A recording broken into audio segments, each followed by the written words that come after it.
everyone. If we're talking to you for the first time, thank you for being here.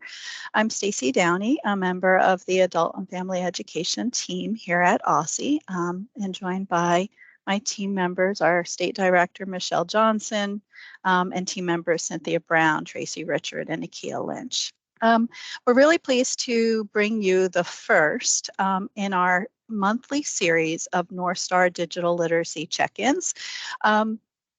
And we started these so that we can help you with your implementation of Northstar Digital Literacy. So as you know, as we've talked about in OSSI Adult and Family Education update meetings and a lot during the Action Research Distance Learning Project, Digital Equity Act funds, which are of a substantial amount, are going to be flowing through to each state, and each state will then be competing those funds.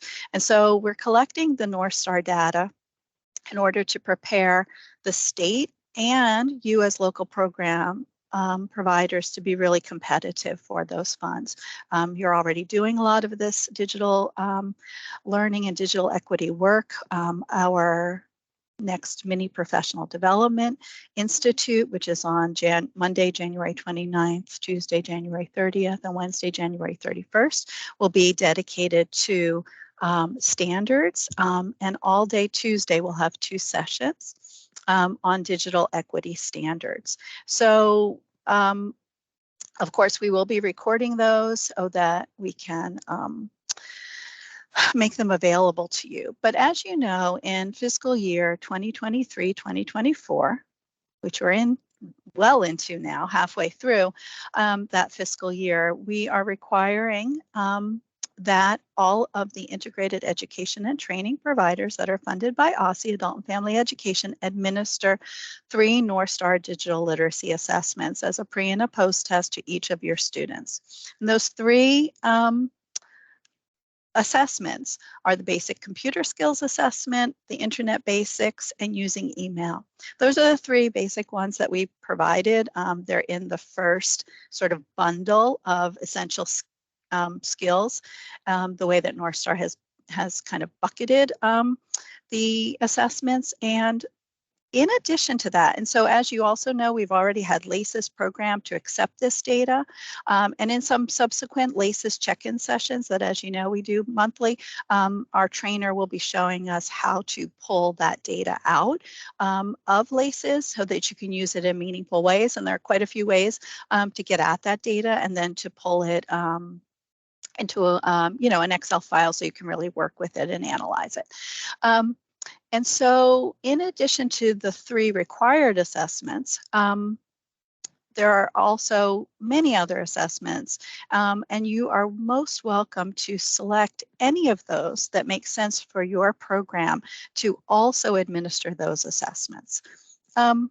So today these sessions are like our other kinds of technical assistance sessions that we offer. As you know, we have TOPS Pro Enterprise and CASAS eTest check-ins on a bi-monthly basis for DC providers and partners, and we will be opening this up to our DC providers and partners, but today it's just us. So go ahead and ask questions about implementation. So we've got Teresa Sladek here today. She's the Strategic Partnerships and Northstar Business Development Manager at Literacy Minnesota, which is sort of the owner and developer of Northstar Digital Literacy.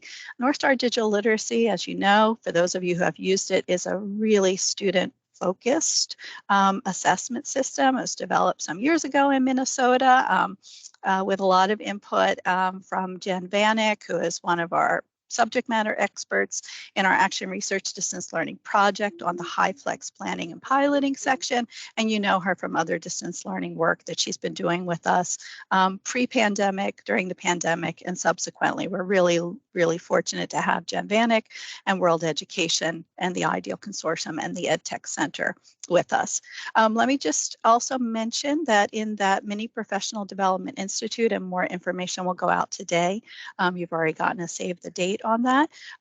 Day 1 will be looking at CASAS the new series and looking at the college and career readiness standards to which the new CASAS test series are aligned. Day 2, as I said, we'll be looking at digital equity standards and frameworks, in particular the Seattle Digital Equity framework. And then on Wednesday, we'll be having 2 sessions.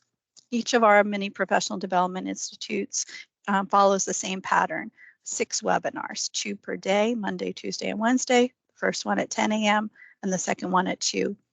All of the ones in this upcoming winter session in this month of January will have 2 sessions for each, a part 1 and a part 2. But if you have missed part 1 and you can only come in the afternoon, please feel free to continue to do that. You can always backtrack and watch the recording later. They will make sure that you can participate in one without the other, although they work best together. So I was just starting to say day 3 is going to be made up of sessions about the ONET standards. That will be facilitated by Megan Farrell, who has facilitated a number of other professional development sessions for us, and she is our facilitator in the Action Research Distance Learning Project for Module 3, which is focused on industry-focused standards and communities of practice that are organized by industry. Many of you have already identified your instructors for that and are identifying some additional instructors. So I'd like to turn it now to Teresa to really get us going on Northstar. And we also have past Northstar sessions that we've recorded that are available as well. And there's so much, I know she's going to show us today, so many incredible, easy to use resources within the Northstar system itself. So thank you for being here. Well, good morning, everyone. I'm excited to be talking to you. I'm going to go ahead and share my screen. I would like to say that please make sure that if you have questions, feel free to interrupt me at any time. You can either put something in the actually, I'm not sure on Teams I can see the chat, so someone might have to read that to me. But you can put something in the chat or just unmute, and we're a small group. So ask your question. I would much rather answer your questions than kind of go through what my presentation is, because I do this all the time. We will cover today what you have access to in Northstar. And there is like Stacy said, there's a lot in Northstar. We typically I do this in an hour and a half, so we have a little bit less time than that. So if we don't get to everything today, next month, the nice thing is that we're meeting every month, so we can cover some of those other things that we don't get to. Also, as we go through these monthly meetings, if you think of questions or topics that you want to talk about, definitely tell Stacy and her team, and she'll get that to me. So I want to tell you a little bit. She did say I'm from Literacy Minnesota. I want to tell you a little bit about Literacy Minnesota, and then also how Northstar got started and why we do the things we do. But we'll mostly spend today talking about all the features that are in Northstar. So as you know, Northstar has assessments, and that's kind of the focus of initially what you're doing. But we also have 2 types of educational materials. We have instructor-led curriculum, which would be more for like your standard classroom teaching or one-on-one kind of digital navigator tutoring teaching. And then we do have self-directed online learning that your learners can also participate in, either in addition to classes or if they want to just do some things on their own. Tying that all together, we have a learner management system that allows learners to see how they're doing, what their scores are on assessments, what they have available to them to learn, and what they have already kind of passed. And then you will have multiple reports, which is again what you're going to need for this project, to see how individuals are doing, as well as kind of how your whole organization is doing. So Literacy Minnesota, we are an adult foundational skills, adult basic education organization. We've been around for 50 years, actually over 50 years. We ourselves have now 3 schools in the Twin Cities. I'm in Minnesota, in the Twin Cities of Minneapolis and St. Paul. And there we work with adults on English language learning, citizenship, high school equivalency, and of course, digital literacy. Statewide, we do training to volunteers and teachers who are working with adult literacy. And because of that, and because we've been around so long, we have a ton of free resources that if you don't know about, related to adult basic education, if you don't know about, I highly, highly recommend that you take a look. 95% of them are free. They're accessed actually worldwide. And you can find them at this link at the bottom of my screen, but we'll go there. So, but if you search for Literacy Minnesota and then educator resources, it will be there. So here I am. I'm on the Literacy Minnesota webpage. I went to, actually, I'll show you what the homepage looks like. This is what the landing page looks like. And then if you look at the top, you see this kind of these options here. Underneath where it says find free adult classes, take Northstar assessments, you'll see educator resources. And then if you go to the Educator Resources Library, you'll see that you can search by keyword. There's also different types of topics. So you can see just a whole host of information, GED, grammar, spelling, speaking, a lot of different things. You can look by format. So if you're looking for a curriculum, lesson plans, tutor tips, videos, etc. And then you can also search by the level of the learner. There's some featured resources that are down here, but again, almost 95% of what's on here is free. And there's just a lot of information. So feel free to use that in your practice.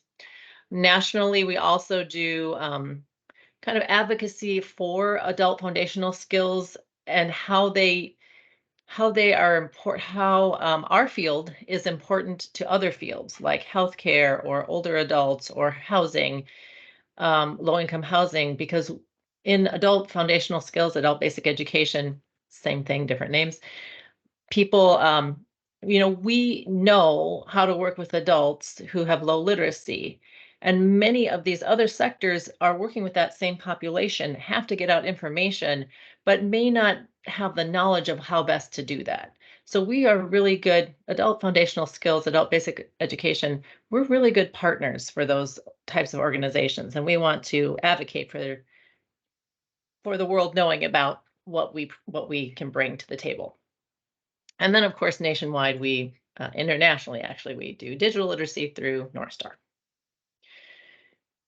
So Northstar,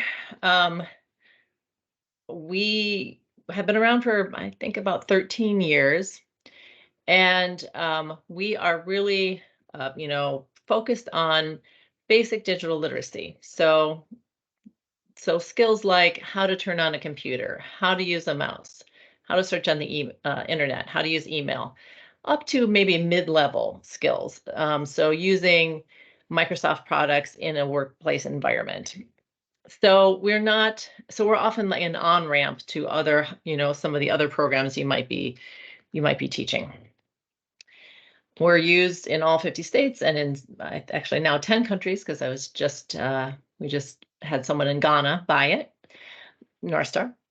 Northstar was written initially in English. It's now all the assessments and all the practice lessons are now in Spanish, and we're in the process of translating the curriculum itself into Spanish too. And it's fully compatible with desktops, laptops, and Chromebooks. However, we know that many of the learners you work with only have phones. So and you can use it on a phone. You can use it on a tablet. It's okay on a tablet. There's a few drag and drop questions that you just have to skip.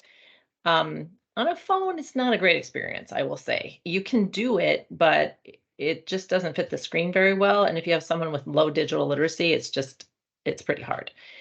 So we're making it mobile compatible. We've started with accessing telehealth appointments assessment as the first assessment, but over the course of this year, we will be making all of the assessments, or most of them, maybe not Excel, for example, but making most of them mobile accessible, mobile compatible, as well as the practice lessons, and that will be rolled out as we complete them.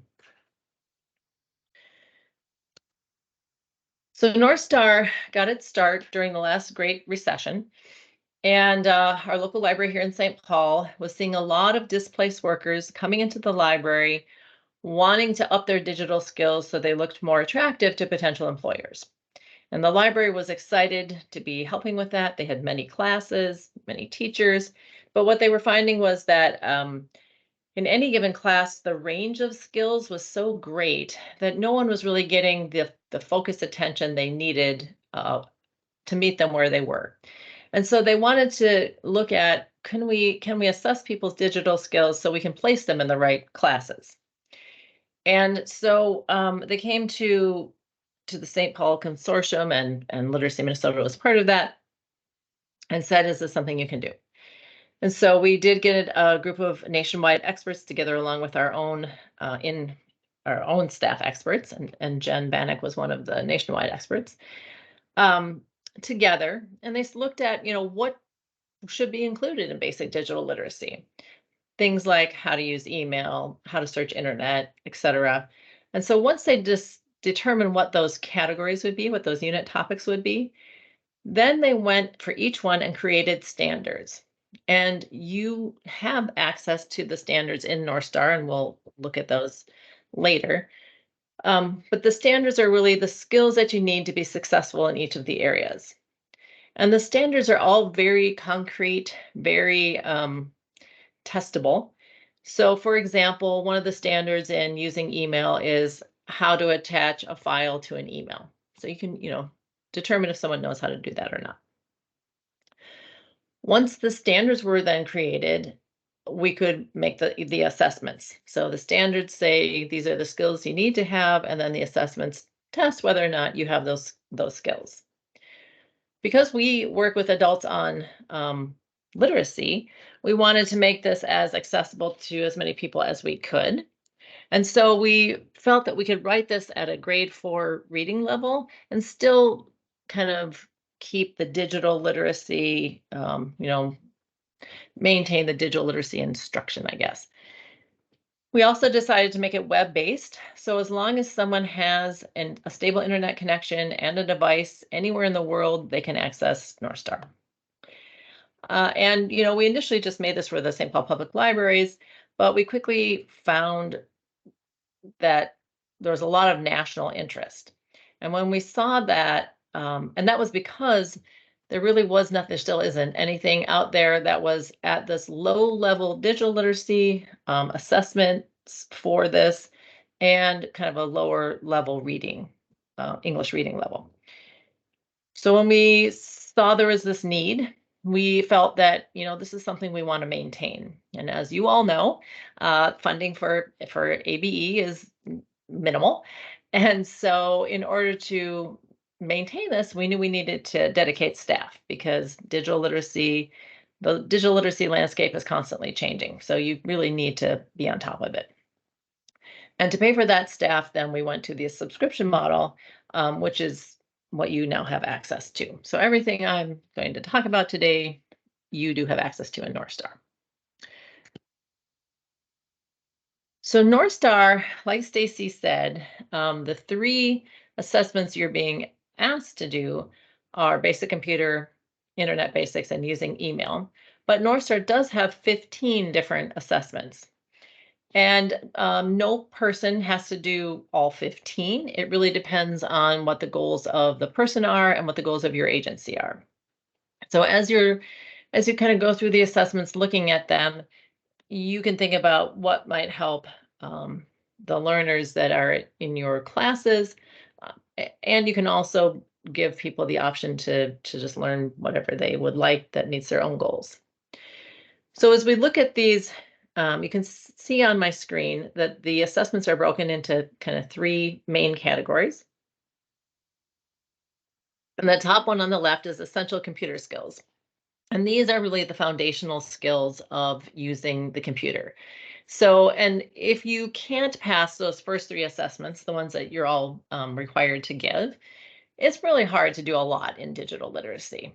So, which is why, Stacy and her team picked those 3.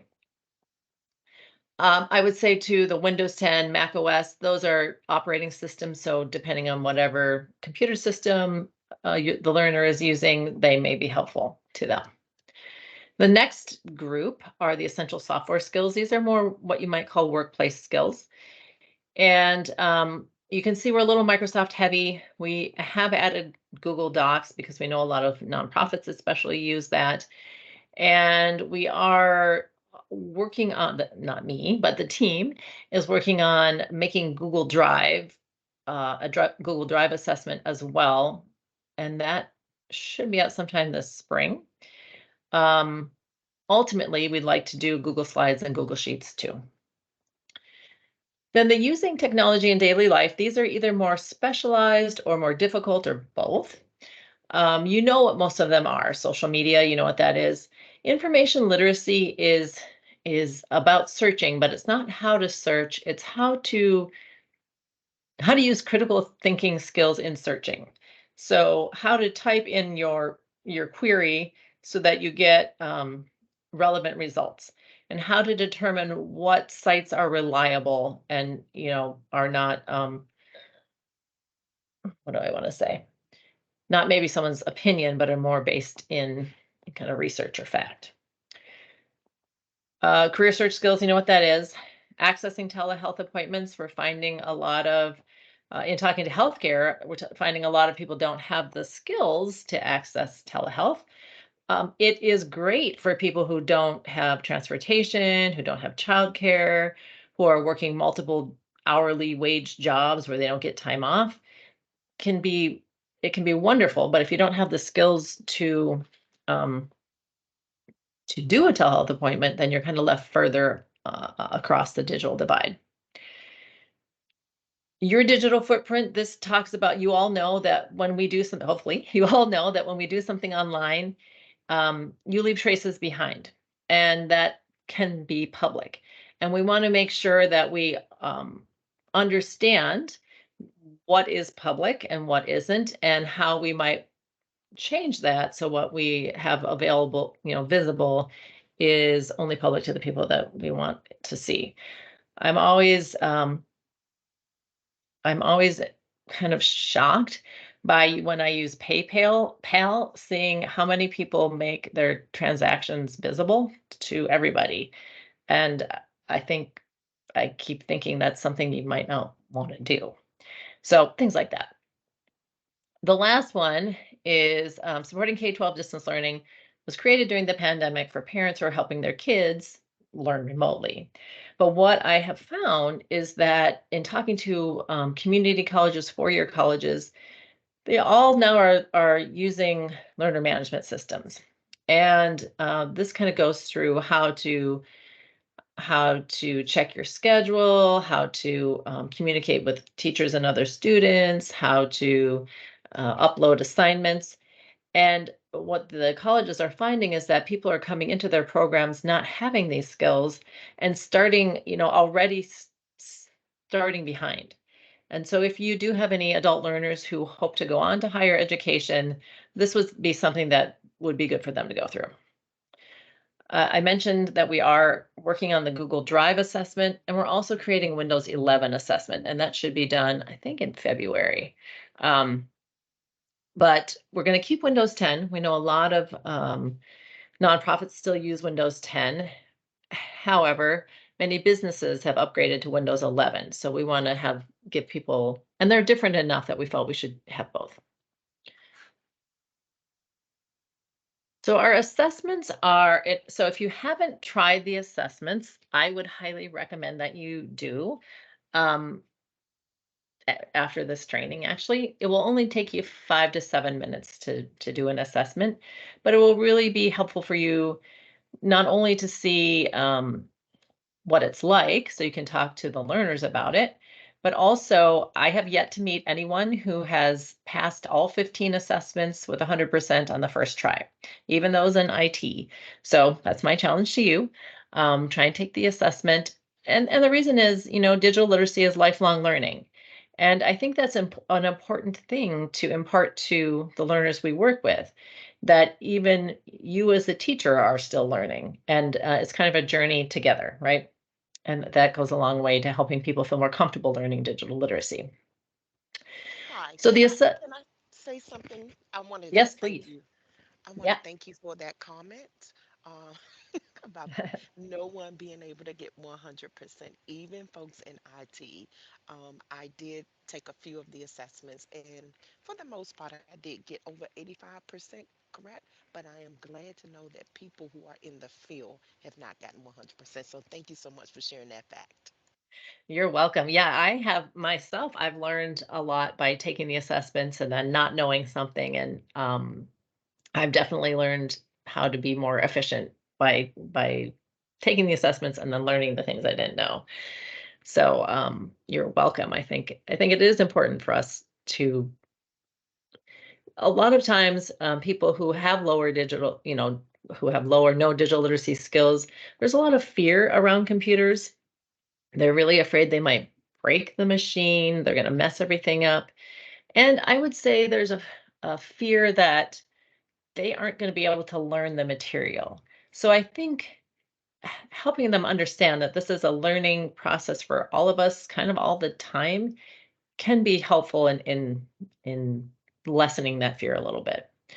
Um, that, again, it's not something that I know everything and you know nothing. It's that we're all at different places in this learning journey.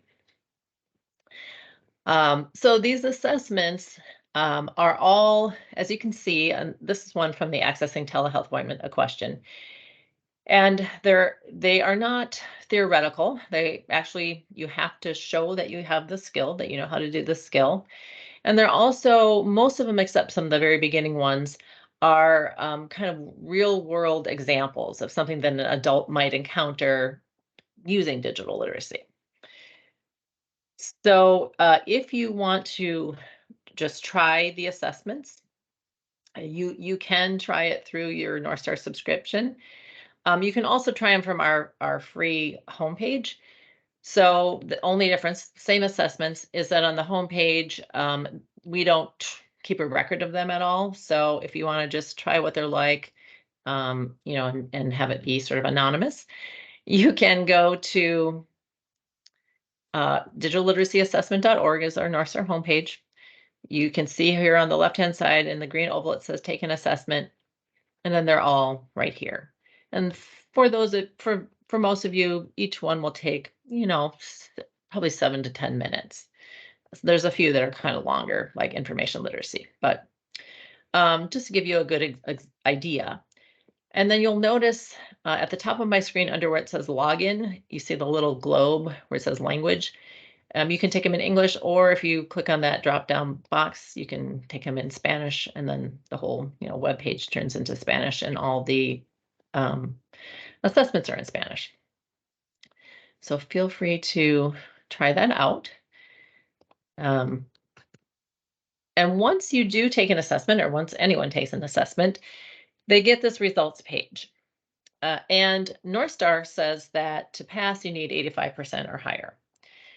And what I think is more important on this page is if you look on the left-hand column in green, these are those skills or standards that this person has passed. And then in the gray column, these are the skills or standards that they have yet to learn. So it's very specific to each person's needs and opportunities. And here you can see that, this person passed, but there's still some standards that they don't know. And one of them is standard 5, demonstrate understanding of how to use browser tools and settings to protect privacy. So about privacy, which you might think is a pretty important thing to know. So if this person was like me and they want to get 100%, they could go right to this practice button on the right hand side and with the barbell and click on that, and it would take them to the practice lessons, but right to that part, right to that standard 5 in internet basics. So they pass, they don't probably need to do the whole lesson. They just want to focus on that one or two areas that they need to work on. If their score had been a lot lower, they could click on underneath this, I'd say plum colored bar where it says go to NSOL. NSOL is our acronym for Northstar Online Learning. And they could click there and start the lesson from the very beginning. So you don't have to go from the results page to the lessons, but sometimes people are really excited and want to continue their learning, so they could. It's an option. So I said that passing score is 85%. When you give an assessment, and Stacy, I don't know if you've decided how you want people to do this, but every time you give an assessment, you can choose to do it either proctored or unproctored. And proctored really just means that you have a staff member who's watching the person take the assessment, making sure that they are who they say they are, and that they're not using any notes or having someone help them, or their phone. If someone passes in an unproctored assessment, they can get a digital badge like a micro credential, which some places use and some don't. But you can definitely use it to put on LinkedIn or on your resume. If the assessment is proctored and they pass, they would still get that digital badge, but they can also get a certificate that you can either print out and give to them, or you can email them as a PDF, assuming they know how to access email and open a PDF. So the reason we created the certificates in the first place was initially to show potential employers what someone knew. And a lot of times I hear from all around the country people who get jobs because they can show that they have these skills, especially people who have been out of the workforce for a long time, like people who have been incarcerated, or people who have been taking care of family, or someone who this might be their first job ever, or their first job in this country, or those who are going from more of a physical labor type job to a desk labor type job. Their work history may not show that they have these skills. So having, listing this objective certificate that they saying they do can be very helpful, and also being able to talk about that in an interview. What we found, though, that is way more important than that is how much confidence getting these certificates gives people. I said that many times people who don't have, who have low or no digital literacy skills are afraid and anxious about learning. And so having this objective piece of paper that says they know what they're doing is really meaningful. So I've had learners start crying when they get the certificates. People, give you high fives. People have gone out and bought frames and hung them up in their homes. One woman, she passed internet basics, and she said, "I'm going to hang this up on my fridge to show my teenage kids that I know what I'm doing," which I thought was great. So they are really meaningful, and help people persist in their learning goals. And often it's not only in digital literacy, but and working with adults, that adults are often very hard on themselves and they don't see their progress. And then when someone's trying to learn English or get their GED, for example, those are long-term goals. And it's hard to sometimes see your daily progress. Northstar is a much shorter term win. And you can see from the results, what you know, and when you pass information, when you pass the assessments. And that I've heard from many organizations that knowledge that by putting in the time and effort to learn something, you see results, often transfers over to to learning other things and keeping people persisting in their education. So this is a picture of one of the learners that we typically work with. And you can see that he's passed all the North Star assessments, and he's holding several of the certificates, not all of them. You can print out one certificate that lists everything on it, but most learners really like getting a separate certificate because they're just really proud of what they've done. So he's typical in the fact that he was for his career, he was an auto mechanic his whole life. Got to a point where he just physically could no longer do the job. Wanted to stay in the field, but didn't have the digital skills necessary to do so. So he came to our school, ended up passing all the North Star assessments, and getting his dream job at Napa Auto Parts. So it was like a great for us to be part of that journey, and to kind of see him achieve his goals. So how do organizations use the assessments? You already kind of know how you're going to use the assessments.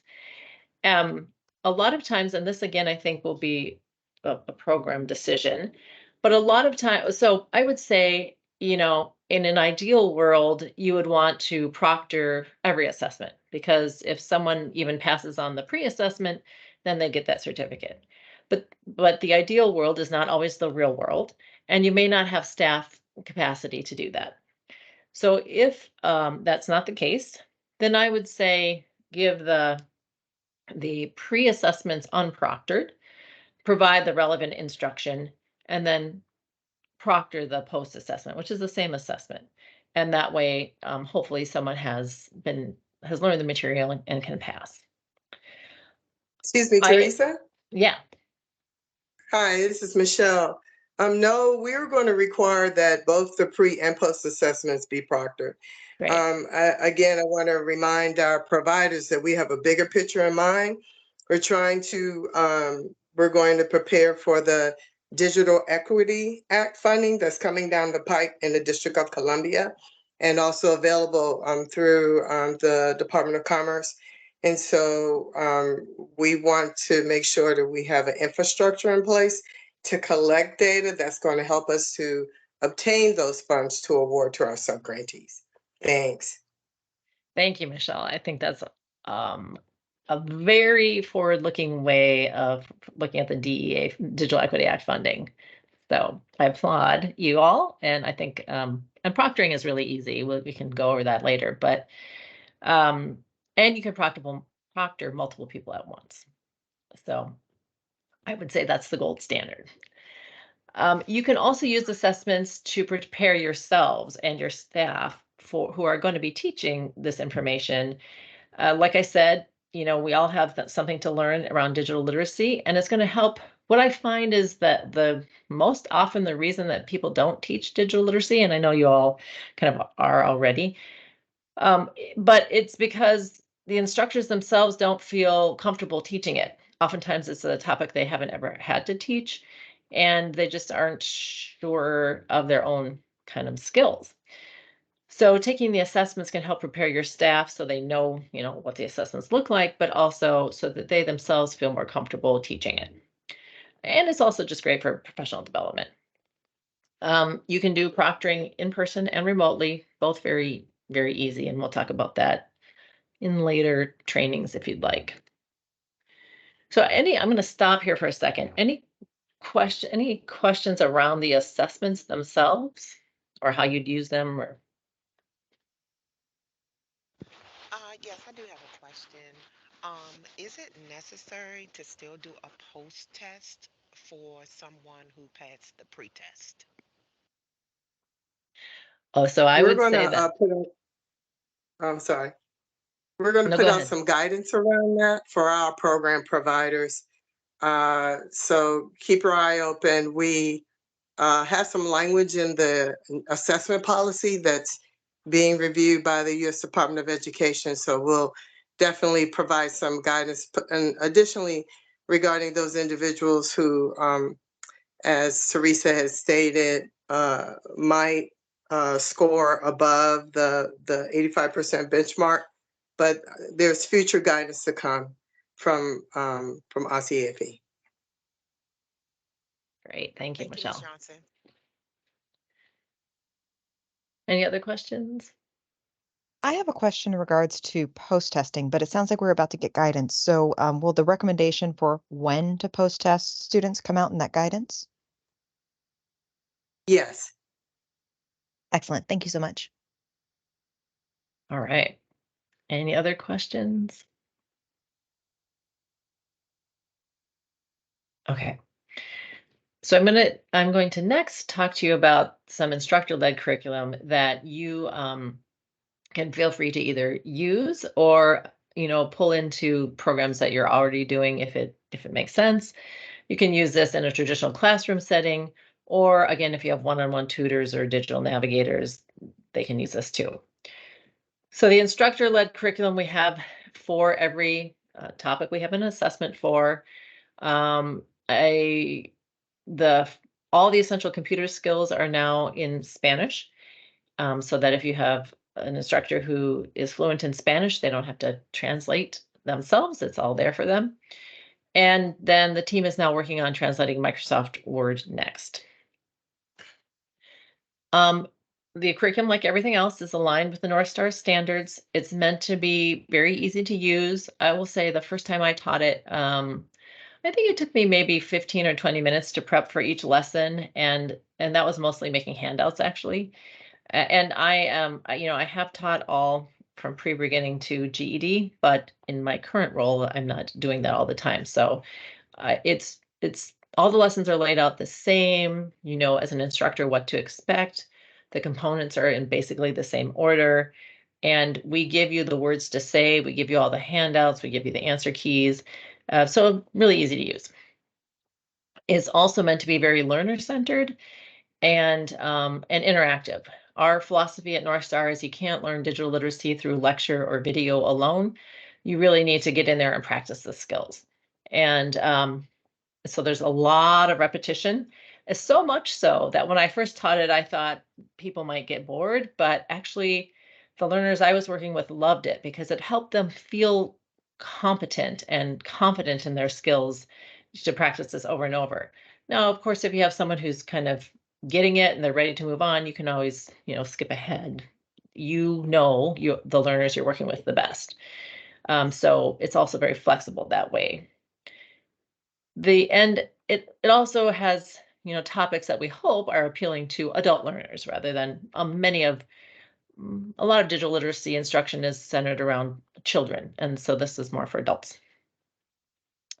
The lessons themselves are independent. So if you want to pull pieces that might fit into what another class you're doing, instead of teaching the whole lesson, it's really easy to do that. So each unit topic, which would be, something like using email, internet basics, has about 8 lessons, 8 lesson plans on average. And the writers of the curriculum felt that each lesson plan will take about 2 hours to complete. So if you did the whole thing from start to finish, you're looking at a class of 15 to 16 hours. But again, you can kind of pull the different pieces that you and the learners that you're working with might need. We do show alignment with the college and career readiness standards throughout the lessons. And then we do have a final unit project that is optional, but it's more educational, I guess. That's not the right word. But it's specifically aligned with the college and career readiness standards. And it takes all the skills that have been learned in that unit, all the digital skills, and then you have several paragraphs of reading that are, you're looking for the main topics, you do a lot of close reading, or looking at academic vocabulary. And then ultimately there's a project to do that takes the article that you read and the skills that you've learned to do the project. So that's an option if you want to look at those. The lessons, like I said, can be used for one-on-one instruction, and you can use them either in person or for remote teaching. So the curriculum writers have all taught adult basic education. And so in creating the curriculum, they looked at best practices in adult learning and incorporated those best practices. So every lesson starts out with a warm-up. We know that adults come with a lot of wisdom, and we want to tap into that. And it also helps you as instructors see kind of where they're at by the way they answer the questions. So you can then take what they know and marry it to, provide that bridge to what they're learning. The second piece is student-friendly objectives. And we know that adults like to know what they're going to learn and how it's meaningful to them. And then there's a model and explain piece where the instructor is modeling the skill and explaining what they're doing. Then the whole class does it together. So you as an instructor can make sure that everyone's following along and getting the concept. And if you're finding that some people are, as often happens, and some people aren't, then there's a pair explore activity where you can pair those two, people up so that the one who understands how to do this skill has a further opportunity to teach it and learn it better. And then the person who hasn't yet caught on just gets another chance to practice. Ultimately, everyone's asked to do an individual worksheet, kind of for practice. Everyone then will come back together, go over that worksheet, go over the objectives, and then there's vocabulary work explicitly taught around digital literacy in each lesson. And then you'll have kind of a wrap up of the lesson itself and kind of checking to be sure everyone's on the same page. So this is what the first page of all lesson plans look like. It tells you it's Internet Basics Lesson 7 on Internet privacy. My screen's a little blurry and I apologize for that. But here in the upper left-hand corner, this shows you what standards are taught in this lesson. So every unit topic has what we call a scope and sequence that lists all the standards by number, and then tells you which lessons you can find which standards in. So again, if you're looking to teach specific standards, you can quickly find what lesson they're in. On the upper right, this vocabulary will tell you what digital literacy vocabulary is explicitly taught in this lesson. The technology concepts basically give you the objectives written in instructor language, as well as any teaching tips that might be helpful for you to know. So in this example, in internet browsers, sometimes they call something a private window, and whereas others call it an incognito window. So you'd want to know that. And then at the bottom, there's a teacher prep guide that basically tells you what you need to have copies of, what you are going to be projecting, anything you need to do before the lesson to prepare. So as we kind of drill down into this curriculum, here's an example of those warm-up questions. So you can see it kind of gives you the instructions on how to do it, gives you the actual questions that will help. And I will say that when I teach this, it's really fun to hear how people answer them, because you can tell, like from these questions, for example, if someone is saying to me, well, I keep my credit card number or my social security number hidden in a desk or under my bed, that tells me that they're probably not yet using these things on the computer. So it gives me an idea of where they're at. Then the bottom part that we will learn, these are those objectives. And I will say that when I first taught this, I thought, I'll just write these on the board. We'll go over them in like 10 seconds. Not the case. I was working with a group of intermediate English language learners, and they loved this. They wanted to write down everything in their notebooks. They wanted to practice saying the sentences. They wanted to talk about any words they didn't know. So it kind of became a mini English language learning lesson with a lot of discussion and conversation right from the beginning. So that was kind of fun to see. I will say that in my experience, people really like to keep notes and handouts from digital literacy and refer back to them. And maybe they do with other things too, but it seemed to be more focused on that in digital literacy. Here's an example of that model and explain piece. So you can see the Northstar gives you the words to say, and it will also give you what to show to people. And this is handy so that, it's going to keep consistency across your programs. And then there's also, a lot of us, we know how to do things, but we may not know the official names for things. So we don't want to confuse learners by calling something, I don't know, a blue bar one time and a blue ribbon the next. Especially for someone who has lower digital literacy, that's going to be confusing and kind of push them away a little bit. And then for all of you, I'm sure it's been a very long time since you did not know how to turn on a computer or use a mouse or search on the internet. And we just forget what that experience is like to be in that place. So sometimes when we're talking to someone, we might use jargon that they don't understand, or we might assume that they know things that they don't. And for people who are already feeling a little nervous, a little afraid of learning digital literacy, that is just going to convince them that they aren't going to be able to learn this and that it's too much above their heads. So we really, really want to meet people where they're at and in their learning and not make them feel overwhelmed or like they don't know enough. So in what Northstar is doing, it's trying to do that, to meet people where they're at. And then the last thing I want to show you about the curriculum is this is just an example of a handout. But so two things, you can use this definitely to expand upon it for reading comprehension, for writing full sentences, etc. But also, if you look at the names in the first names in these questions, you can see they come from a variety of different say cultures.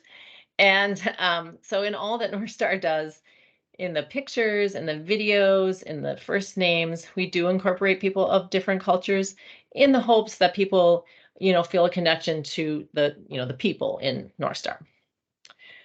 So I'm going to pause here for a second. Any questions about the curriculum?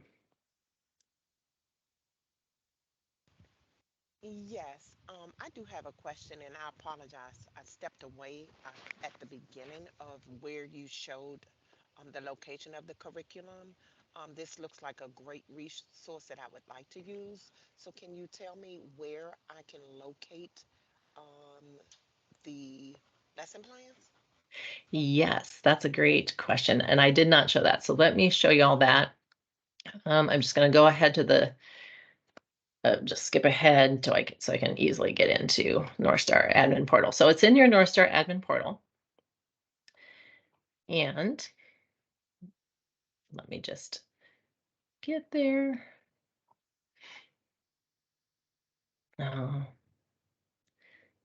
It's going to make me sorry. I just have to log in again. Sometimes I'm playing multiple roles here, so sometimes my admin portal doesn't want to do what I want it to do.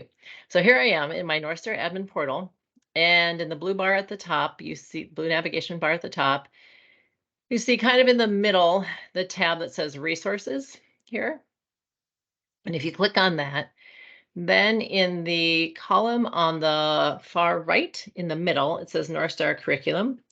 And if we click on view Northstar curriculum, then it's all here. So it starts out, this first bullet point is a teacher guide. Like I said, it's pretty easy to use.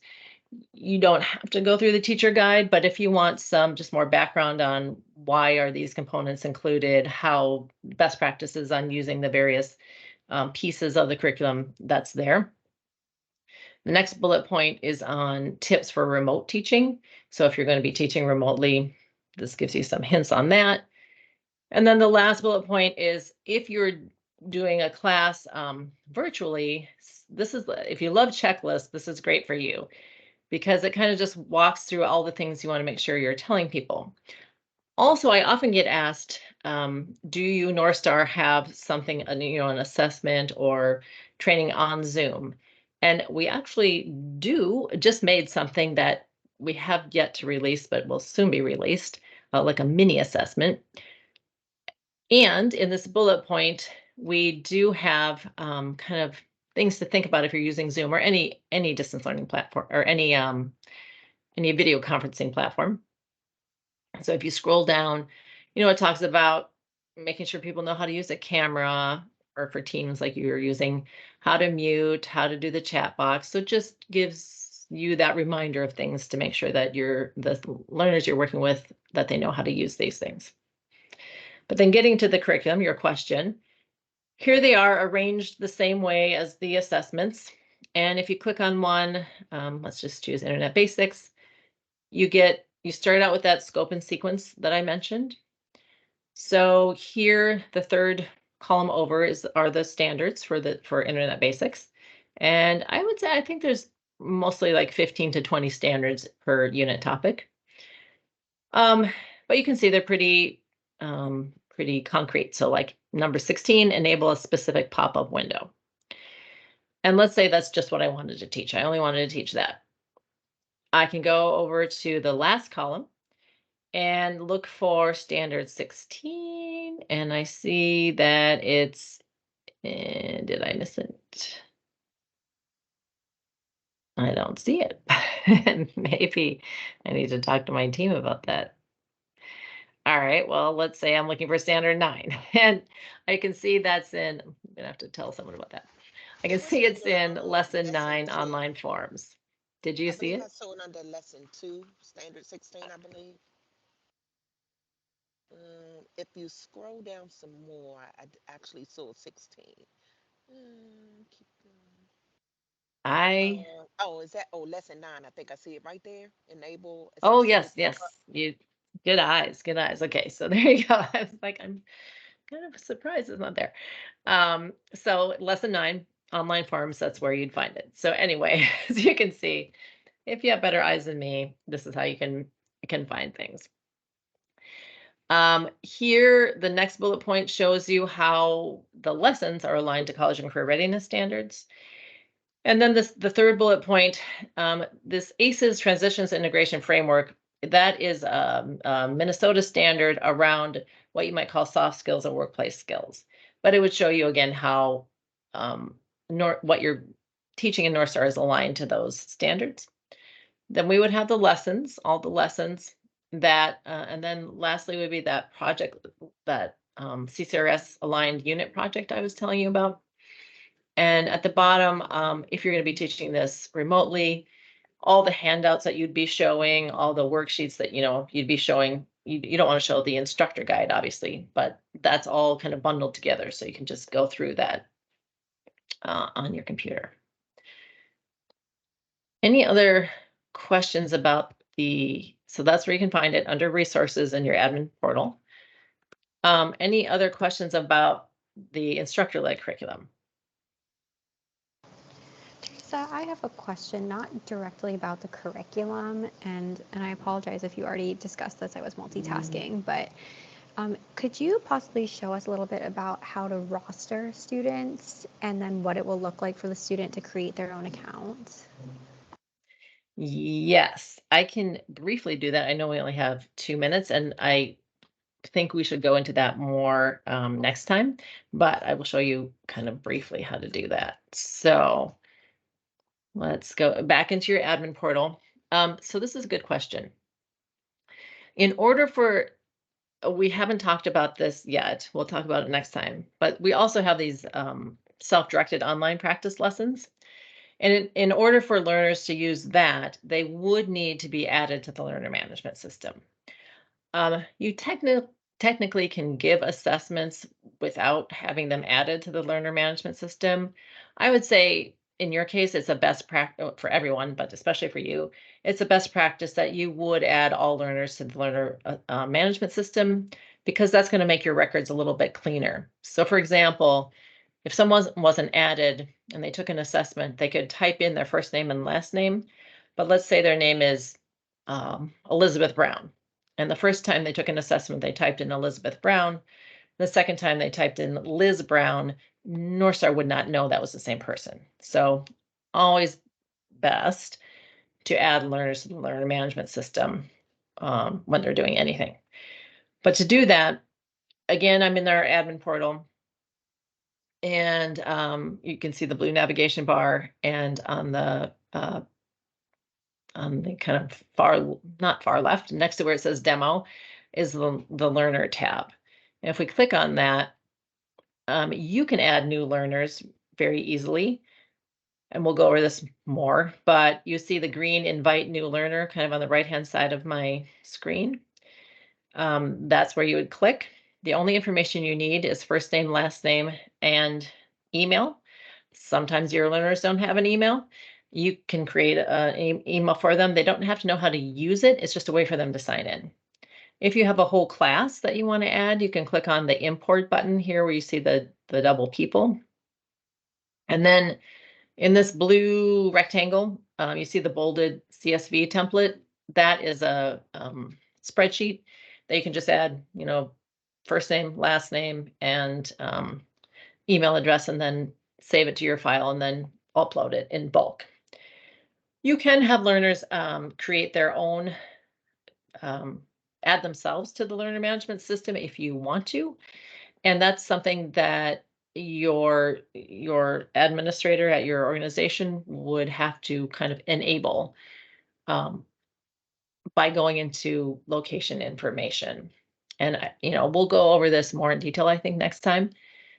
But in the meantime, before we end here, I just want to point out that the resources tab, again, I'm looking at the blue navigation bar, does have a very comprehensive Northstar manual on how to do things. It does have a quick start guide, which is great just to get you started. So there are a lot of resources in here if you want to kind of explore on your own how to do some of these things. So great question. Stacy, Michelle, I'm going to turn it back to you. And then next time, we will definitely pick up on, I'll finish talking about the practice lessons, and we'll talk more about, we'll go over more again, how to add learners to the learner management system. Thank you, Teresa. And Stacy, close us out. We'll circle back to everyone. I just sent a message to Stacy and Tracy, but we'll talk offline relative to rostering students. Definitely want to coordinate all of these efforts, as this work is key to our moving forward on for many purposes. And we're just so very glad that Teresa was able to join us to offer these sessions, and we're really grateful for those of you who are able to participate this morning. So thank you, and we will provide you with some follow-up data after this session. Stacy?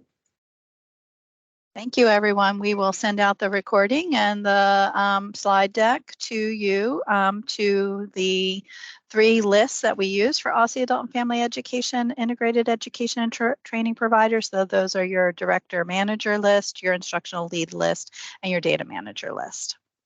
So you'll get those later today. Right. Well, goodbye, everyone. Happy Wednesday, and I will see you next month. Thank you. All right. Goodbye.